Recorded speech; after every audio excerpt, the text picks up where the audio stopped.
Ujenzi wa bwawa hili la Kidunda ni mradi ambao ulikuwa kwenye makaratasi kwa muda mrefu sana. Mheshimiwa Rais Daktari Samia Suluhu Hassan ameingia na akasema bwawa hili lazima tulijenge. Tuli experience mabadiliko ya tabia ya nchi. Miaka ya mwanzoni 2023 Mheshimiwa Rais alisema haya mambo tulikuwa tukiyaona kwa wenzetu, sasa tunayaona nchini. Lazima tujue namna ya kuishi na mabadiliko ya tabia ya nchi. Tunajua ujenzi wa miradi ya namna hii inahitaji gharama, lakini kwenye kutoa huduma kwa wananchi wetu hatutoangalia gharama. Lazima tufanye maamuzi juu ya ujenzi wa mradi huu mkubwa. Mheshimiwa, mradi huu unagharimu zaidi ya bilioni 336.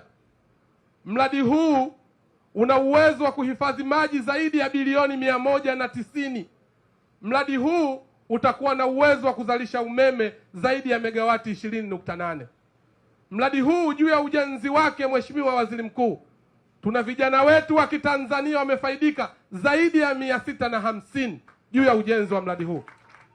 Lakini wananchi wa hapa Morogoro, maeneo ambayo yalikuwa hayapitiki, leo tumejenga barabara zaidi ya kilomita 75. Haya ni maamuzi ya Daktari Samia Suluhu Hassan. Piga makofi mengi sana kwa Mheshimiwa Rais Daktari Samia Suluhu Hassan. Kwa lugha nyepesi nataka nizungumze, Mheshimiwa Waziri Mkuu, mradi huu wa Kidunda ndio mradi ambao utakwenda kuudunda mgao wa maji na ukame na mabadiliko ya tabia nchi kukamilika kwake.